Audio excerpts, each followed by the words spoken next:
இங்கிட்ட வாங்கம்மா.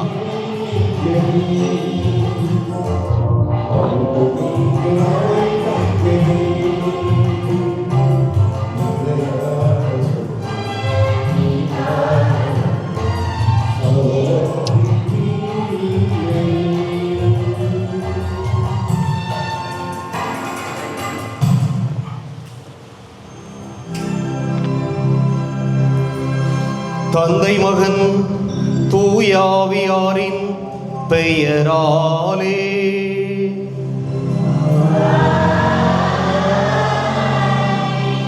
நம் ஆண்டவராகிய இயேசு கிறிஸ்துவின் அருளும் கடவுளின் அன்பும் தூய ஆவியாரின் நட்புறவும் உங்கள் அனைவரோடும் இருப்பதாக.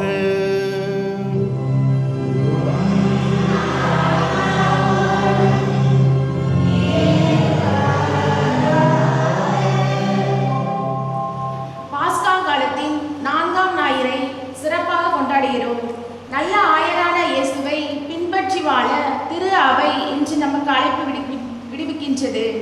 இயேசுவே நல்ல ஆயர், நாம் ஒவ்வொருவருக்கும் முன் சென்று பாதுகாக்கிறார், பராமரிக்கிறார், வழிநடத்துகிறார். நாம் அவரை விட்டு பிரிந்து சென்றாலும் தேடி வந்து நம்மை தம்முடைய மந்தையில் சேர்த்து அரவணைத்துக் கொள்கிறார். நமது வார்த்தையால் நமக்கு அன்றாட இளைப்பாறுதலை தருகிறார். சோர்ந்த நேரங்களில் நமக்கு புத்துயிர் அளிக்கிறார். நம்முடைய உயிர்ப்பின் வழியாக புது வாழ்வையும் நமக்கு கொடுக்கிறார். இயேசுவை நம்முடைய வாழ்வில் ஆயராக கொண்டு வாழும் பொழுது நமக்கு எந்த குறையும் இருக்காது. ஆண்டவரே என் ஆயர், எனக்கேதும் குறையில்லை என்ற இறைப்பாடலுக்கு ஏற்ப நல்லாயர் இயேசுவின் மீது நம்பிக்கை கொண்டு அவரின் பின் செல்வோம். அன்புக்குரியவர்களே, இன்றைய திருப்பலியானது பேராவூரணி செபஸ்தியம்மாள் குடும்பத்தில் மரணமடைந்த செபஸ்டின் என்பவருடைய ஆன்மா ஆண்டவரில் இளைப்பாறுதல் அடைவதற்காக ஒப்பு கொடுக்கப்படுகின்றது. இறுதியாக ஜெனிட்டா குடும்பத்தில் மரணமடைந்த மால்கோஸ் அவர்களுடைய விண்ணக பிறப்பின் 2ஆம் ஆண்டு இன்று கொண்டாடப்படுகிறது. அவருடைய ஆன்மா ஆண்டவரில் இளைப்பாறுதல் அடைவதற்காகவும் இப்பலி ஒப்பு கொடுக்கப்படுகின்றது. அன்புமிக்க சகோதர சகோதரிகளே, நம் திருமுழுக்கு நினைவாக நம் மீது தெளிக்கப்படும் தமது படைப்பாகிய இத்தண்ணீரை புனிதப்படுத்தி அருளுமாறு நம் கடவுளாகிய ஆண்டவரை கெஞ்சி மன்றாடுவோமாக. அவரே நமக்கு உதவி அளித்து நாம் பெற்றுக்கொண்ட தூய ஆவிக்கு உண்மை உள்ளவர்களாய் நிலைத்திருக்க அருள்வாராக.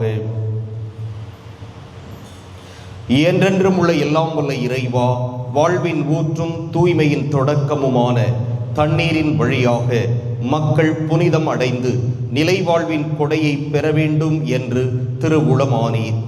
இத்தண்ணீரை புனிதப்படுத்தியருள உம்மை வேண்டுகிறோம். ஆண்டவரே, உமது நாளாகிய இன்று உமது அருட்காவலை பெற விரும்புகிறோம். வாழ்வளிக்கும் உமது அருளின் ஊற்றினை எம்மில் புதுப்பித்தருளும். இத்தண்ணீரினால் எங்கள் உள்ளத்தையும் உடலையும் தீமை அனைத்திலிருந்தும் காத்தருள்வீராக. இவ்வாறு நாங்கள் தூய இதயத்துடன் உம்மை அணுகி வரவும் உமது மீட்பை பெற்றுக்கொள்ளவும் தகுதி பெறுவோமாக. எங்கள் ஆண்டவராகிய கிறிஸ்து வழியாக உம்மை மன்றாடுகின்றோம். எல்லாம் வல்ல இறைவா, தண்ணீர் வளம் பெற அதில் உப்பிட வேண்டுமென்று இறைவாக்கினர் எலிசா வழியாக கற்பித்தீர். உமது படைப்பு பொருளாகிய இந்த உப்பை பரிவிரக்கத்துடன் புனிதப்படுத்தியருள உம்மை தாழ்மையுடன் வேண்டுகிறோம். ஆண்டவரே, உப்பு கலந்த தண்ணீர் தெளிக்கப்படும் இடமெல்லாம் தீயோனின் தாக்குதல் அனைத்தும் தோல்வியுறச் செய்வீராக. உம் தூய ஆவியார் உடனிருந்து எங்களை இடையராத காத்தருள்வாராக. எங்கள் ஆண்டவராகிய கிறிஸ்து வழியாக உம்மை மன்றாடுகிறோம்.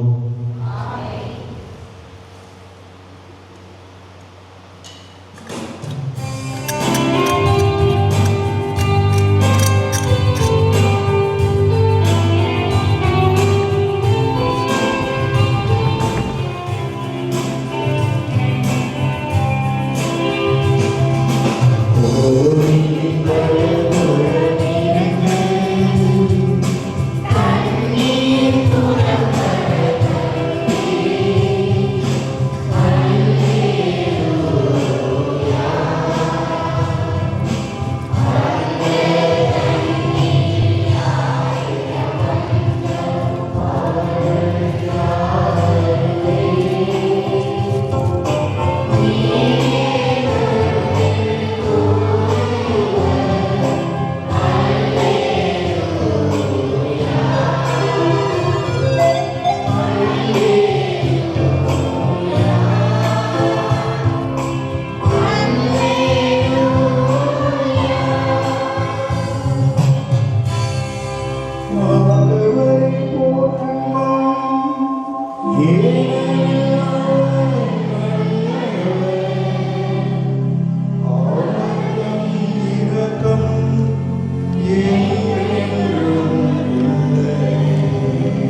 எல்லாம் வல்ல இறைவனும் பாவங்களில் இருந்து நம்மை தூய்மைப்படுத்துவாராக. இந்த நற்கருணை கொண்டாட்டத்தின் வழியாக அவர் தம்முடைய ஆட்சியின் விருந்தில் பங்கு கொள்ள நம்மை தகுதி பெறச் செய்வாராக.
என்றென்றும் உள்ள எல்லாம் வல்ல இறைவா,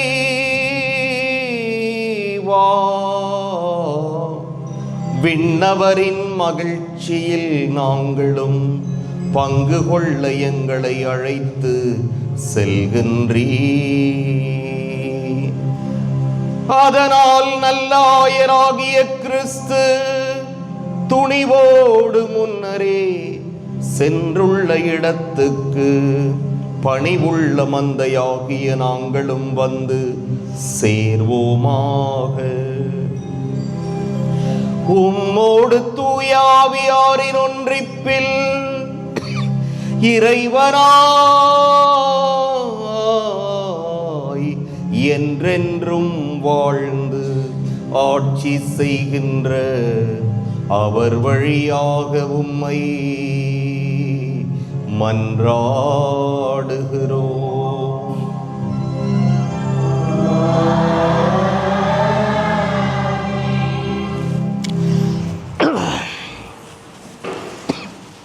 உயிர்த்த இயேசுவின் வல்லமை பெற்ற சீடர்கள் இயேசுவை பற்றி அறியும் வரையே தங்களின் ஏக்கமாகவும் நோக்க மகிழ்ச்சி அடைகிறார்கள். கடவுளின் வார்த்தையின் மகத்துவத்தை அனைவருக்கும் அறிவிக்கிறார்கள். கடவுளின் வார்த்தையை வாசிப்பதில் வாழ்வதில் ஆர்வம் கொண்டு வாழ நம்மை அழைக்கும் முதல் வாசகத்திற்கு செவிமடுப்போம். முதல் வாசகம். நாங்கள் பிற இனத்தாரிடம் செல்கிறோம். திருத்தூதர் பணிகள் நூலிலிருந்து வாசகம். அதிகாரம் 13, இறை வசனங்கள் 14, மேலும் அதிகாரம் 43, 52 வரை. அந்நாள்களில் பவுலும் பர்னபாவும் பெருகையிலிருந்து புறப்பட்டு சென்று பிசிதியாவில் உள்ள அந்தியோக்கியாவை அடைந்தார்கள். ஓய்வு நாளன்று அவர்கள் தொழுகை கூடத்துக்கு சென்று அங்கு அமர்ந்திருந்தார்கள். தொழுகை கூடத்தில் இருந்தோர் கலந்து சென்ற போது பல யூதர்களும் யூதம் தழுவி கடவுளை வழிபட்டவர்களும் பவுலையும் பர்னபாவையும் பின்தொடர்ந்தார்கள். இவ்விருவரும் அவர்களோடு பேசி கடவுளின் அருளில் நிலைத்திருக்கும்படி அவர்களை தூண்டினர். அடுத்து வந்த ஓய்வு நாளில் ஆண்டவரின் வார்த்தையை கேட்க ஏறக்குறைய நகரத்தார் அனைவரும் கூடி வந்தனர். மக்கள் திரளை கண்ட யூதர்கள் பொறாமையால் நிறைந்து பவுல் கூறியதை எதிர்த்து பேசி அவரை பழித்துரைத்தார்கள். பவுலும் பர்னபாவும் துணிவுடன் கடவுளின் வார்த்தையை உங்களுக்கு தான் முதலில் அறிவிக்க வேண்டியிருந்தது. ஆனால் நீங்கள் அதனை உதறி தள்ளி நிலை வாழ்வுக்கு தகுதியற்றவர்கள் என்று உங்களுக்கு நீங்களே திருப்பளித்துக் கொண்டீர்கள்.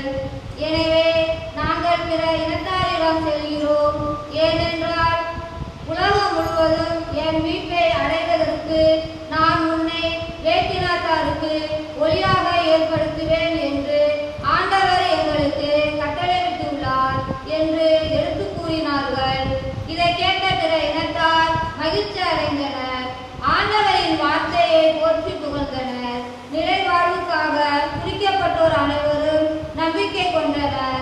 அப்பகுதி எங்கும் ஆண்டவரின் வார்த்தை பரவியது. ஆனால் யூதர்கள் கடவுளை வழிபட்டு வந்த மதிப்புக்குரிய பெண்களையும் நகரின் முதன்மை குடிமக்களையும் தூண்டிவிட்டு பவுலையும் பர்னபாவையும் இன்னலுக்கு உள்ளாக்கி அவர்களை தங்களது நாட்டிலிருந்து துரத்திவிட்டார்கள். அவர்கள் தங்கள் கால்களில் படிந்திருந்த தூசியை அவர்களுக்கு எதிராக உதறிவிட்டு இக்கோனியாவுக்கு சென்றார்கள். சீடர்களோ தூய ஆவியால் ஆட்கொள்ளப்பட்டு மகிழ்ச்சியில் திளைத்து இருந்தார்கள். இது ஆண்டவர் வழங்கும் அருள்வாக்கு.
காலத்தின் வடிவில் வழிநடத்தி வருகின்ற நல்ல ஆயரான இயேசுவில் வாழ அழைக்கும் இரண்டாம் வாசகத்திற்கு செவிமடுப்போம்.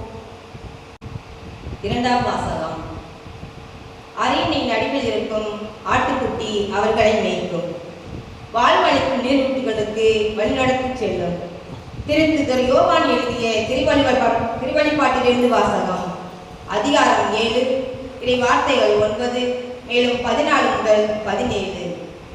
யோவான், நான் யாராலும் எண்ணிக்கையிட முடியாத பெரும் திரளான மக்களை கண்டேன்.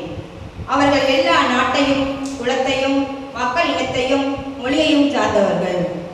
அரியணைக்கும் ஆட்டுக்குட்டிக்கு முன்பாக நின்று கொண்டிருந்தார்கள். வெண்மையான தொங்கலாடை அணிந்தவர்களாய் கையில் குறித்தோலைகளை பிடித்திருந்தார்கள். மூப்பர்கள் ஒருவர் என்னிடம் கூறியது, இவர்கள் கொடிய வேதனையில் இருந்து மீண்டவர்கள். தங்களின் தொங்கல் ஆடைகளை ஆட்டுக்குட்டின் இரத்தத்தில் துவைத்து வெண்மையாக்கி கொண்டவர்கள். இதனால் தான் கடவுளது அரியணை நின்று கொண்டு அவரது கோவிலில் அல்லும் பகலும் அவரை வழிபட்டு வருகிறார்கள். அரியணை விட்டிருப்பவர் அவர்களிடையே குடிக்கொண்டு அவர்களை பாதுகாப்பார். இனி அவர்களுக்கு பசியோ தாகமோ இரா, கதிரவனோ எவ்வகை வெப்பமோ அவர்களை தாக்கா. ஏனெனில் அரியணை நடுவில் இருக்கும் ஆட்டுக்குட்டி அவர்களை மேய்க்கும், வாழ்வளிக்கும் நீரூற்றுக்கு வழிநடத்தி செல்லும். கடவுள் அவர்களின் கண்ணீர் அனைத்தையும் துடைத்து விடுவார். இது ஆண்டவர் வழங்கும் அருள்வாக்கு. இறைவனுக்கு நன்றி.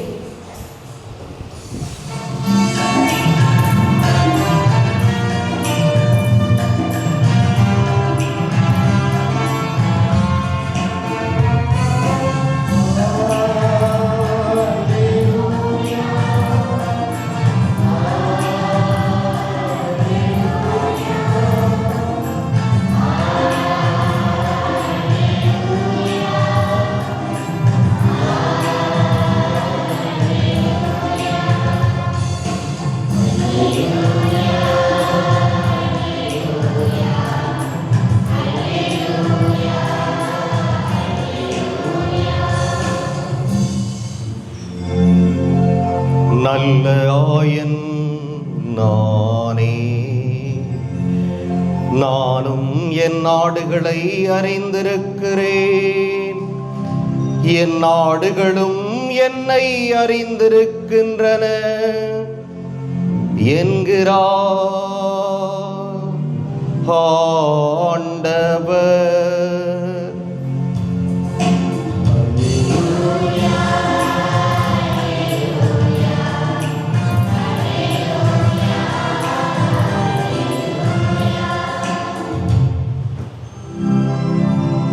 ஆண்டவர் உங்களோடு இருப்பாராக.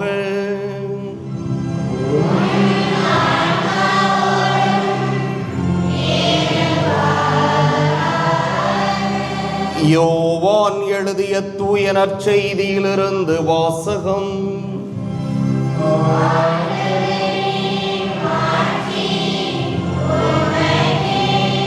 அதிகாரம் 10, இறைவாக்குகள் 27 தொடக்கம் 30 இறுதியாக. அக்காலத்தில் இயேசு கூறியது, என் ஆடுகள் எனது குரலுக்கு செவிசாய்க்கின்றன, எனக்கும் அவற்றை தெரியும், அவையும் என்னை பின்தொடர்கின்றன. நான் அவற்றிற்கு நிலை வாழ்வை அளிக்கிறேன், அவை என்றுமே அழியா. அவற்றை எனது கையிலிருந்து யாரும் பறித்து கொள்ள மாட்டார். அவற்றை எனக்கு அளித்த என் தந்தை அனைவரையும் விட பெரியவர்.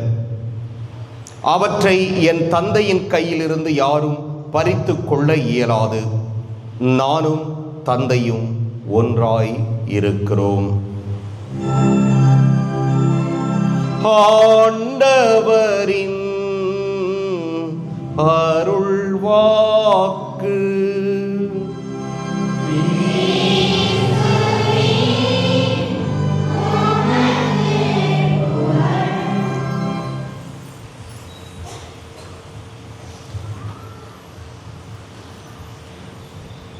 எல்லாம் இறைவனின் திட்டப்படி நடக்கின்ற பொழுது அது எல்லாமே சிறப்பாய்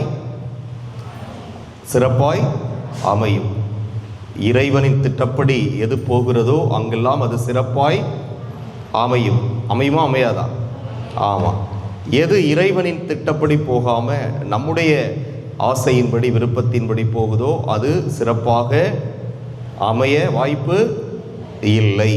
இதை ஏன் சொல்கிறேன் அப்படின்னா, இன்றைக்கு வாசகம், இன்று தாய் திரு அவையிலே நடந்திருக்கிற அந்த புனிதமான ஒரு நிகழ்வு, இவை எல்லாமே மனிதரால் எழுதப்பட்ட தீர்ப்பு அல்ல, அது இறைவனால் எழுதப்பட்ட தீர்ப்பு. அது அவருடைய விருப்பத்தின்படியே போவதால் எல்லாமே சிறப்பாக அமைகின்றன. போன வாரம் நம்முடைய திருத்தந்தை யாருன்னு நமக்கு தெரியுமா? தெரியாது. இந்த வாரம் யாருன்னு தெரியுமா? தெரியுமா தெரியாது? அதை மட்டும் சொல்லுங்க. தெரியும், அப்படிதானே? நிறைய பேருக்கு தெரியாது. ஆமாம், அந்த மாதிரி புதிதாக ஒரு திருத்தந்தை தேர்ந்தெடுக்கப்பட்டிருக்கிறார் என்பது நிறைய பேருக்கு தெரிஞ்சிருக்கும், ஒரு சில பேருக்கு அது தெரியாமல் இருக்கும். ஆமாம், அவருடைய இயற்பெயர் என்ன? Robert Francis. அது அடுத்தது தான் வாயில் நுழையாது. ராபர்ட் பிரான்சிஸ் ப்ரவோஸ்ட், அவருடைய பேர் PREVOST, ப்ரவோஸ்ட்.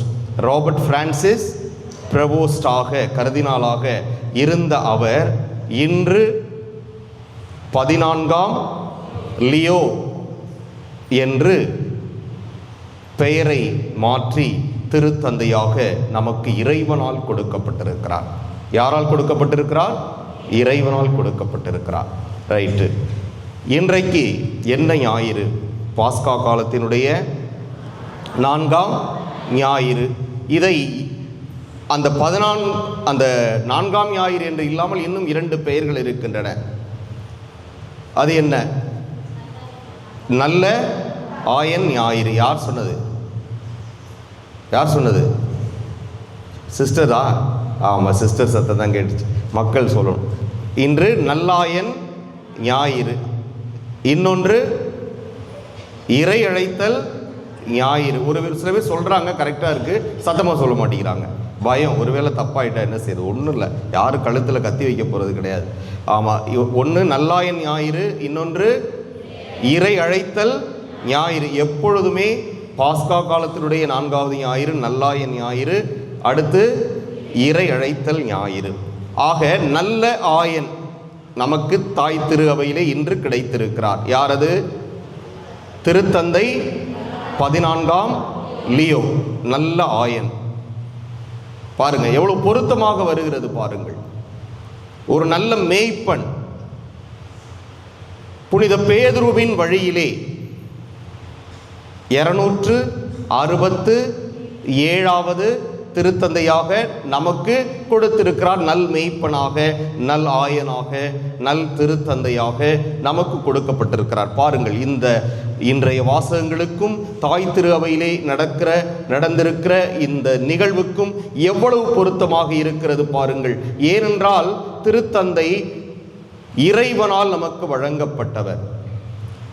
சிஸ்டைன் சாப்பல், பெரிய சாப்பல்னு சொல்கிறாங்க. அது இந்த நம்ம பங்கு கோயிலை விட இன்னும் 2 மடங்கு 3 மடங்கு பெரிய சிஸ்டைன் சாப்பல். அங்கே எல்லா கதவுகளும் அடைக்கப்பட்டு உள்ளே ஜெபம் செய்து நம்முடைய திருத்தந்தை எத்தனாவது ரவுண்டில் தேர்ந்தெடுக்கப்பட்டார்? எத்தனாவது சுற்று? ஏதாவது குத்து மதிப்பு அள்ளி போடக்கூடாது. எத்தனாவது சுற்று? 4வது சுற்றிலே அவர் தேர்ந்தெடுக்கப்பட்டார். முதல் சுற்று இல்லை, கரும்புகை வந்தது. 2வது சுற்று இல்லை, கரும்புகை வந்தது. 3வது சுற்று இல்லை, கரும்புகை வந்தது. 4வது சுற்று வெண்புகை வந்தது. அப்பொழுதுதான் அவர் தேர்ந்தெடுக்கப்பட்டார். எத்தனாவது நாள் தேர்ந்தெடுக்கப்பட்டார்? 7வது நாள் அவர்கள் தேர்ந்தெடுக்க ஆரம்பித்தார்கள். 8ஆம் நாள் அவர் மாலை தேர்ந்தெடுக்கப்பட்டார். 2வது நாளே பிரான்சிஸ் அவர்களும் அவ்வாறு தான் 2வது நாள் தேர்ந்தெடுக்கப்பட்டார். இவரும் தேர்ந்தெடுக்கப்பட்டார். எனவே இன்றைய தாய் திரு அவையினுடைய வழிபாடும் நமக்கு கிடைத்திருக்கின்ற ஒரு நல்ல மேய்ப்பன், நல்ல ஆயனும் எவ்வளவு பொருத்தமாக போகிறார்கள். காரணம், இவை எல்லாமே தூய ஆவியினுடைய தூண்டுதலால் நடப்பதால் தான் எல்லாமே ஒன்றோடொன்று பொருந்தி போகிறது என்பதை நாம் உணர்ந்து கொள்ள வேண்டும். இறை இயேசுவில் அன்புக்குரியவர்களே, இன்றைய முதல் வாசகத்திலே பார்க்கிறோம், கொலைகாரன், ஒரு திருடன், ஒரு அயோக்கியன் நல்லவனாக மாறுகிறான். யாரது? சவுல். சவுல் பவுலாக மாறுகிறான். போன வார நாட்களில் வாசிக்கப்பட்ட அந்த ஒரு வாசகம், முதல் வாசகத்திலே கவனித்திருந்தீர்கள் என்றால், அந்த சவுல் எவ்வாறு பவுலாக மாறினார், அவர் எங்கே போகும்போது இறைவனால் தடுத்தாட்கொள்ளப்பட்டார் என்ற அந்த நிகழ்வு முழுமையாக வாசகமாக அது வாசிக்கப்பட்டது. எனவே அவ்வாறு ஒரு கொடியவன் ஒரு இனியவனாக மாறுகிறான், இயேசு மாற்றுகிறார். எனவே பவுலும் பர்னபாவும் ஆண்டவரை பற்றி அறிவிப்பதற்காக செல்லுகின்ற அந்த நிகழ்வுதான் இன்று நமக்கு முதல் வாசகமாக நமக்கு கொடுக்கப்பட்டது. பெருகையிலிருந்து புறப்பட்டு பிசிதியாவில் உள்ள அந்தியோக்கை அடைந்தார்கள். பாருங்கள், ஆக அங்க போறாங்க, தொழுகை கூடத்தில் எல்லோரும் ஜெபித்து விட்டு அதை முடித்து புறப்படுகின்ற பொழுது நிறைய பேர் அவங்க வாட்டுக்கு போறாங்க.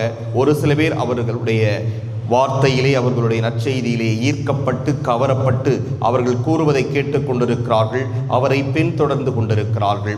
இங்க ஒரு நிகழ்ச்சி நாம பார்க்கிறோம், மிக முக்கியமான ஒரு நிகழ்ச்சி.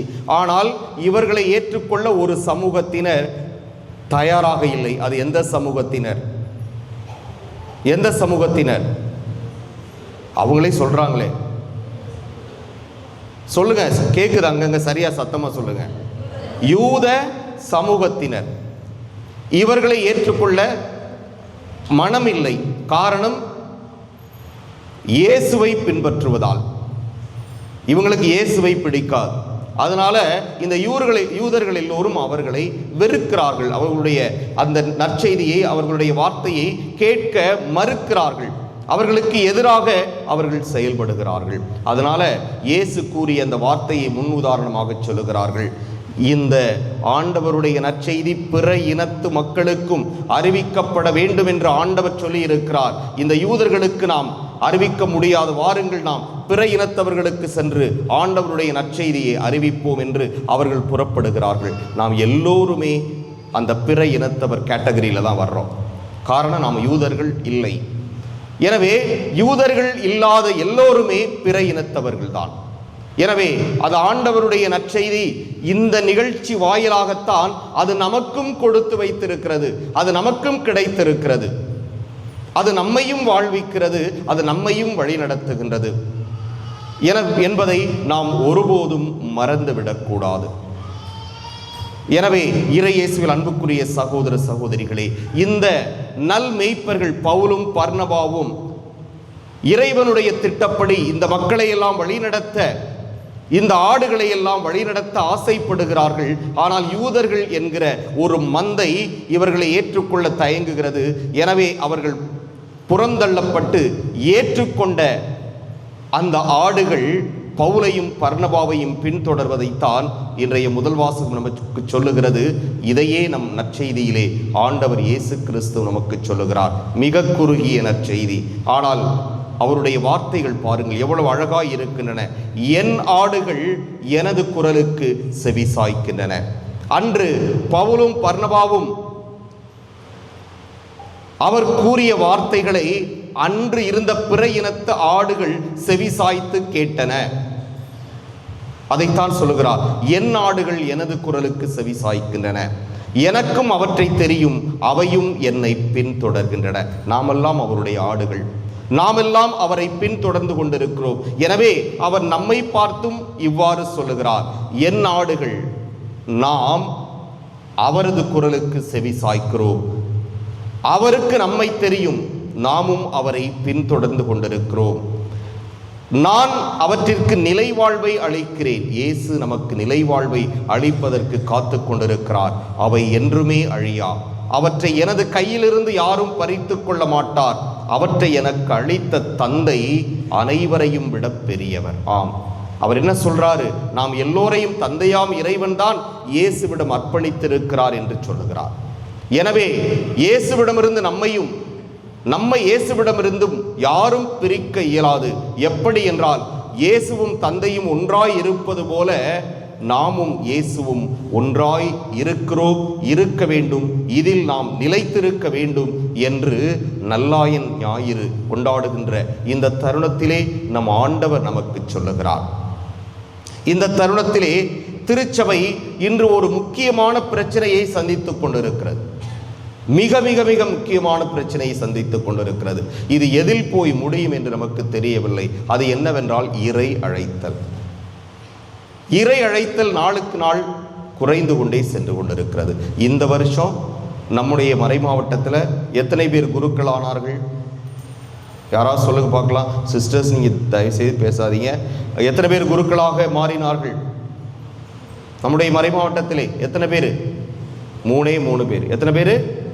3 பேர். எங்கள் செட்டில் நாங்கள் 13 பேர் ஃபாதர் ஆனோம்.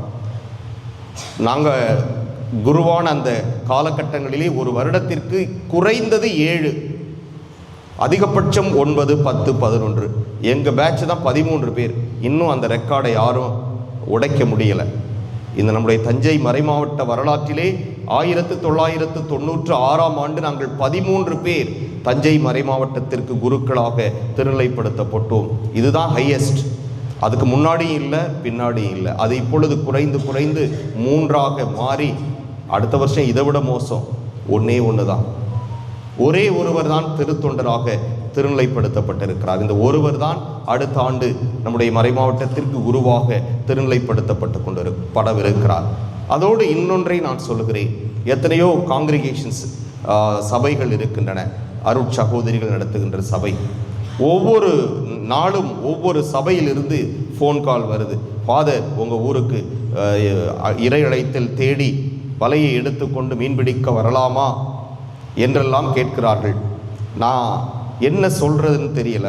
நிறைய பேர் வர்றாங்க, உங்களுக்கு தெரியும். இடையில உங்களுடைய இல்லங்களுக்கெல்லாம் அருட்சகோதரிகள் வந்தார்கள் என்பது உங்களுக்கு தெரியும்.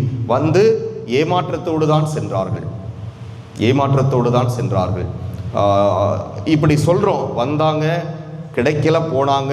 திரும்ப நீங்கள் எதுக்கு வர்றீங்க, வந்து வேஸ்ட் அப்படின்னு சொன்னால், இல்லை ஃபாதர், எப்படியாவது எங்களுக்கு 1-2 கிடைக்க வாய்ப்பு இருக்குது, கடவுளுடைய அருள் இருந்தால் என்று சொல்லி, நம்ம பங்கு மட்டும் இல்லை, நிறைய பங்குகளிலே இன்று இறை அழைத்தல் என்பது ஒரு பெரிய சவாலாக இருக்கிறது. நான் உங்களுக்கு பலமுறை சொல்லியிருக்கிறேன். நான் சிங்கப்பூரில் இருந்த பொழுது, நான் அங்கு போவதற்கு 5 ஆண்டுகளுக்கு முன்பு, கடந்த 5 ஆண்டுகளாக அங்கே யாரும் குருவாக ஆகவில்லை. நான் இருந்த 4 ஆண்டுகளும் யாரும் குருவாக ஆகவில்லை. நான் வந்த பிறகு 2வது ஆண்டு ஒரே ஒருவர் சிங்கப்பூர் மறை மாவட்டத்திற்கு குருவாக ஒரு திருநிலைப்படுத்தப்பட்டார். அந்த நிலைமை, வெளிநாடுகளிலே இருக்கின்ற நிலைமை இன்று நமக்கும் வந்து கொண்டிருக்கிறது. எனவே அன்புக்குரியவர்களே, தயவு செய்து உங்களுடைய பிள்ளைகளை நீங்கள் இறைவனுக்கு காணிக்கையாக கொடுப்பதற்கு முன்வாருங்கள். இறைப்பணி ஆற்றுவதற்கு நீங்கள் தாராளமாக வழங்கிட முன்வாருங்கள். இந்த நேரத்திலே நம்முடைய மறைமாவட்டத்திற்காகவும் சபைகளுக்காகவும் இறை அழைத்தல் பெருக ஜெபிக்குமாறு உங்களை அன்போடு கேட்கிறேன். ஆமென். எழுந்து நின்று விசுவாசத்தை அறிக்கையிடுவோம்.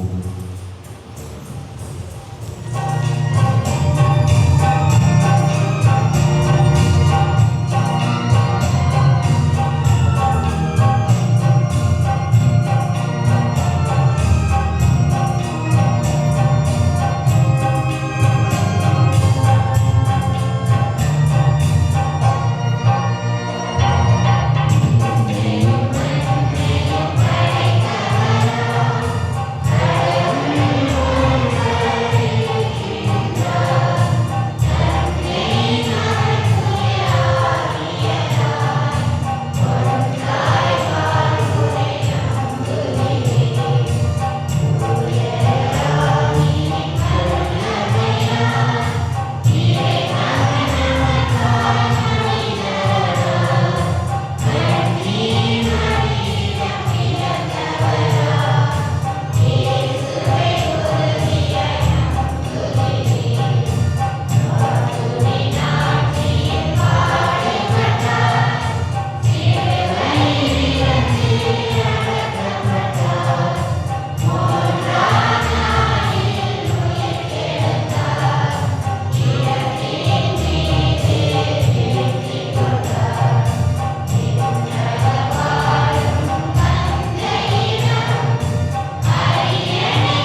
அன்புக்குரியவர்களே, நம்முடைய தேவைகளை எல்லாம் மன்றாட்டுக்களாக ஆண்டவரிடம் எடுத்துரைப்போம்.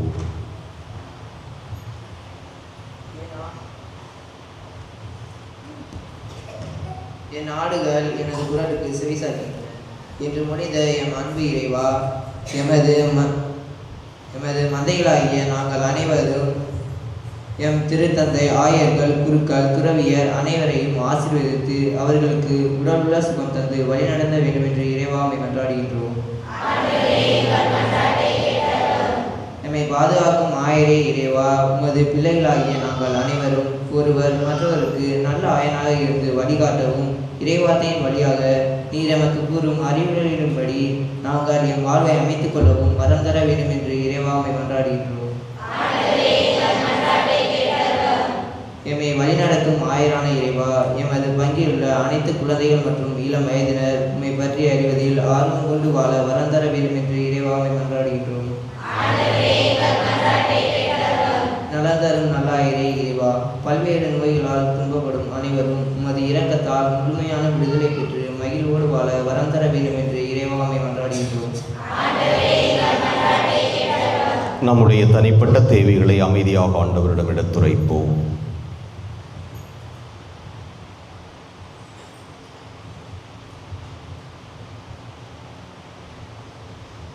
மன்றாடுவோமாக. எங்கள் புகலிடமும் பலவுமாக இறைவா, எங்களிடம் இறை உணர்வை தூண்டி எழுப்புகிறவர் நீரே. உம்முடைய மக்களின் உருக்கமான இந்த மன்றாட்டுக்களை ஏற்று நிறைவு செய்ய வேண்டும் என்று எங்கள் ஆண்டவர் கிறிஸ்து வழியாக உம்மை மன்றாடுகின்றோம்.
நீளத்தின் விளைவு மனித உழைப்பின் பயணமானது அப்பத்தில் எங்களுக்கு வாழ்வழிக்கும் அப்பமாக மாறும் இறைவன் என்று வாழ்த்து பெறுவாராக.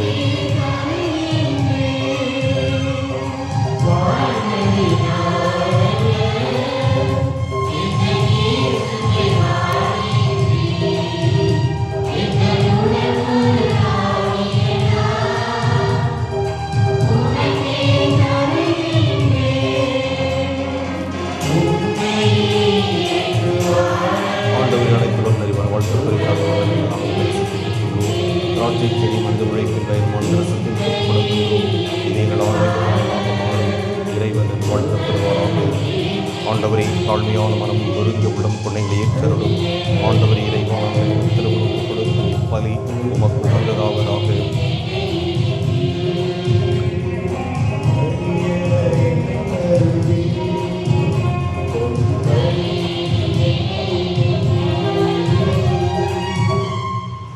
சகோதர சகோதரிகளே, என்னுடையதும் உங்களுடையதுமான இப்பலி எல்லாம் வல்ல தந்தையாக இறைவனுக்கு ஏற்றதாகும்படி மன்றாடுங்கள்.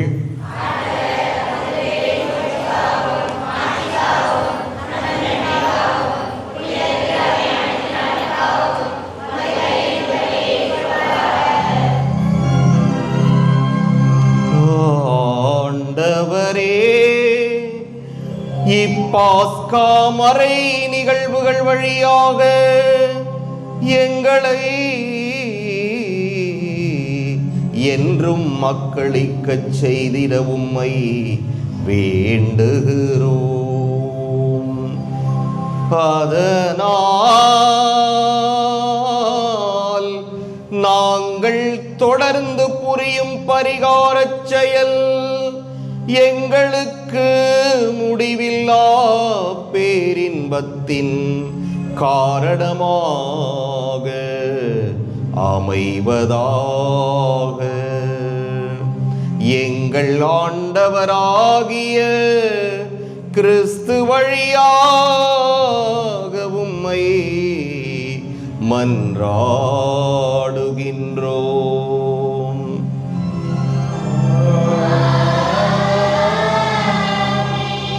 ஆண்டவர் உங்களோடு இருப்பாராக.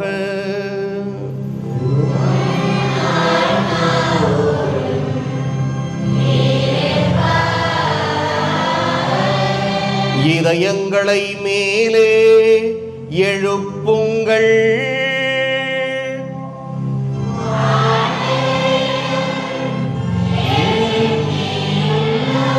நம் இறைவனாகிய ஆண்டவருக்கு நன்றி கூறுவோம்.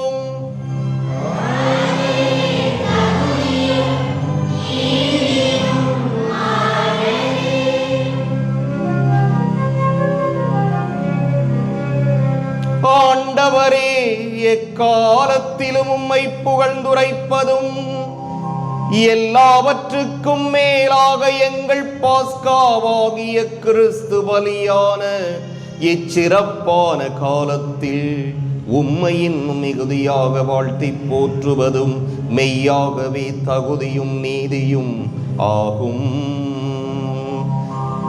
எங்கள் கடமையும் மீட்புக்கு உரிய செயலுமாகும். கிறிஸ்து எங்களுக்காக இன்னும் தொடர்ந்து தம்மையே கையளித்து உமது திருமுன் இடையராது பரிந்து பேசி எங்களை பாதுகாத்து வருகின்றார். பலியான அவர் இனிமேல் சாக மாட்டார். கொலை செய்யப்பட்ட அவர் என்றும் வாழ்கின்றார். ஆகவே பாஸ்கா மகிழ்ச்சி பொங்க அனைத்துலகின் மாந்தர் அனைவரும் மக்களிக்கின்றன. அவ்வாறே ஆற்றல் மிக்கோரும் அதிகாரம் கொண்ட தூதர்களும் உமது மாட்சியை புகழ்ந்து முடிவின்றி பாடுவதாவது:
ஆண்டவரே, நீர்மையாகவே தூயவர், தூய்மை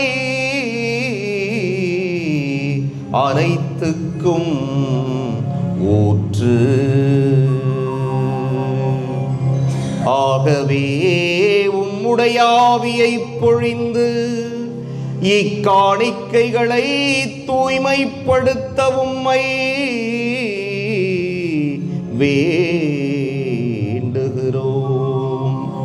இவ்வாறு எங்கள் ஆண்டவர் இயேசு கிறிஸ்துவின் உடலும் இரத்தமுமாக எங்களுக்கு இவை மாறுவனவாக.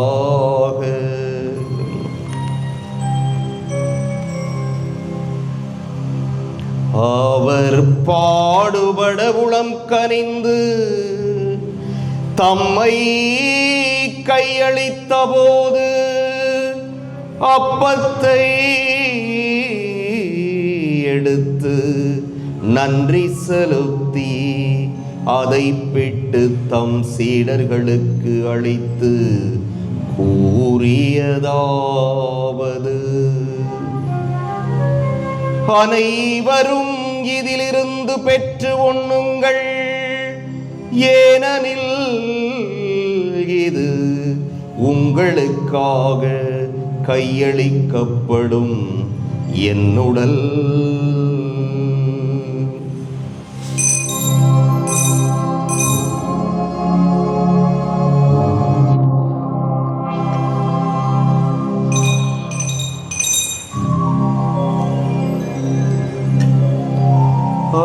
வண்ணமே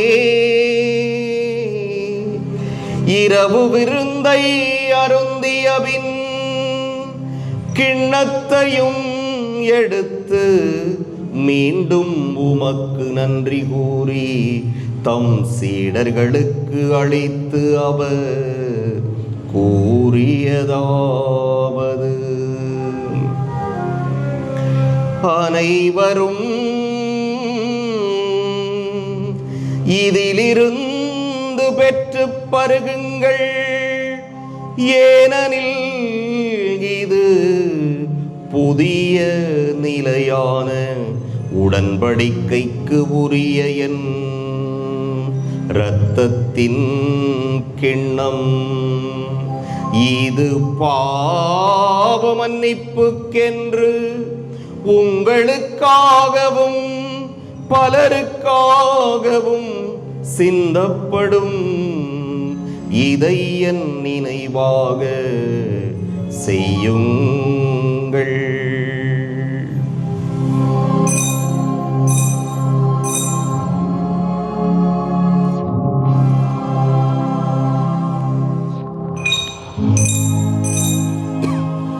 நம்பிக்கையின் மறைபொருள்.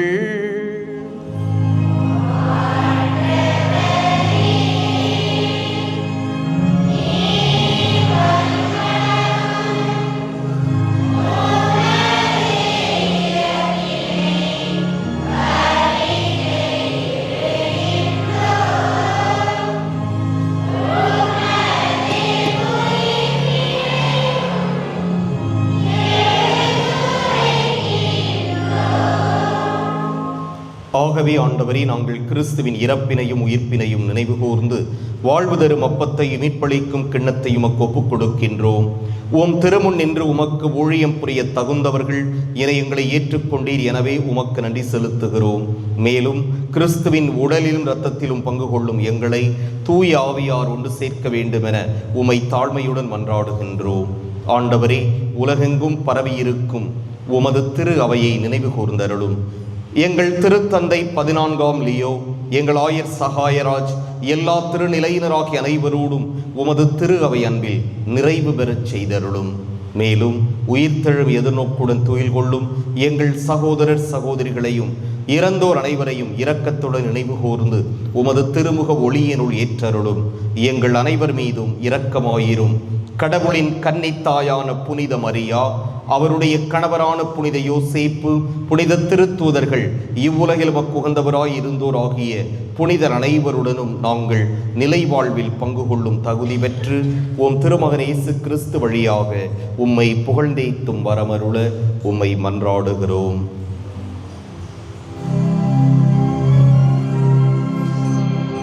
இவர் வழியாக இவரோடு இவரில் எல்லாம் வல்ல இறைவனாகிய தந்தையே, தூய ஆவியாரின் ஒன்றிப்பில் எல்லா புகழும் ஆட்சியும் என்றென்றும் உமக்கு உரியதே.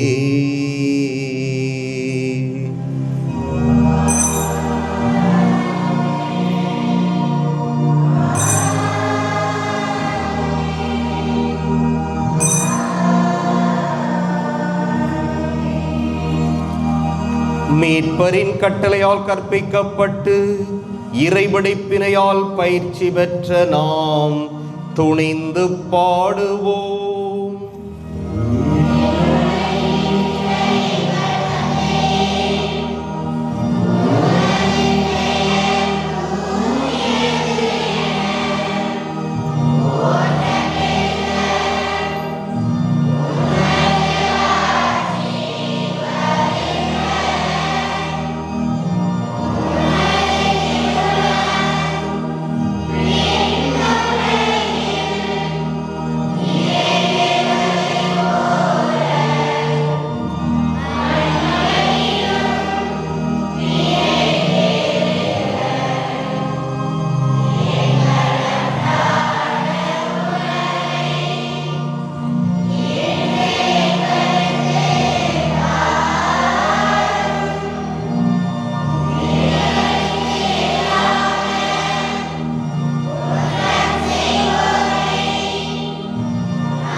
ஆண்டவரே, தீமை அனைத்திலிருந்தும் எங்களை விடுவித்து எங்கள் வாழ்நாளில் அமைதியை கனிவுடன் அருளவும்மை மன்றாடுகிறோம்.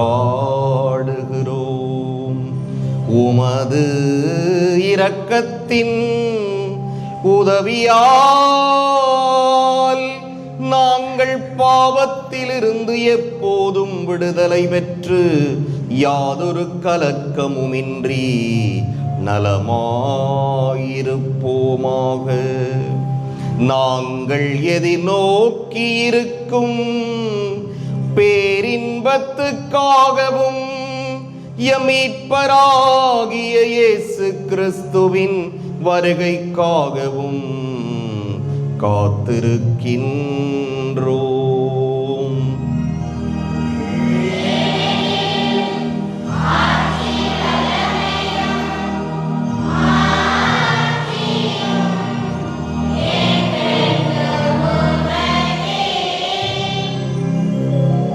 ஆண்டவரே இயேசு கிறிஸ்துவே, அமைதியை உங்களுக்கு விட்டுச் செல்கிறேன், என் அமைதியையே உங்களுக்கு அளிக்கின்றேன் என்று உம் திருத்தூதர்களுக்கு மொழிந்தீரே. எங்கள் பாவங்களை பாராமல் உமது திரு அவையின் நம்பிக்கையை கண்ணோக்கி உமது திருவுளத்துக்கு ஏற்ப அதற்கு அமைதியையும் ஒற்றுமையையும் அளித்தருள்வீராக. என்றென்றும் வாழ்ந்து ஆட்சி செய்கின்றவர் நீரே.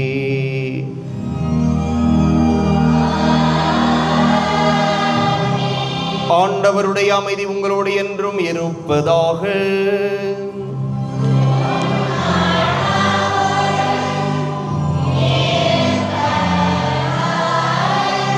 ஒருவருக்கொருவர் அமைதியை பகிர்ந்து கொள்வோம்.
இதோ இறைவனின் செம்மறி, இதோ உலகின் பாவங்களை போக்குபவர். செம்மறியின் விருந்துக்கு அழைப்பு பெற்றோர் பேறு பெற்றோர்.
தம் ஆடுகளுக்காக உயிரை கொடுத்து தமது மந்தைக்காக உளம் கனிந்து உயிரை கொடுத்த நல்லாயன் உயிர்த்தெழுந்தார். அல்லேலூயா.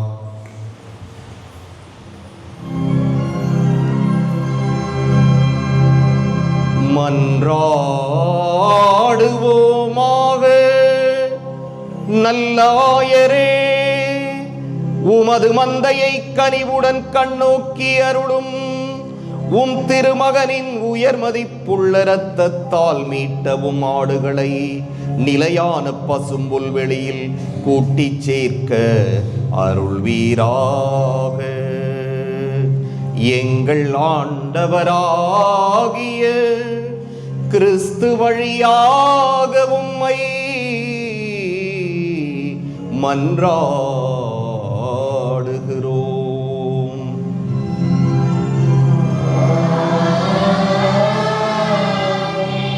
ஆண்டவர் உங்களோடு இருப்பாராக.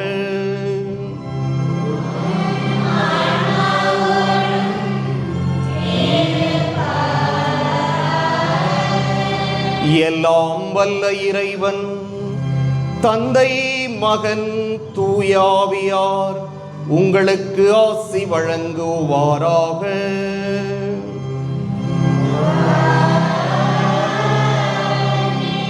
சென்று வருவோம். திருப்பலி நிறைவேறிற்று. அல்லேலூயா, அல்லேலூயா.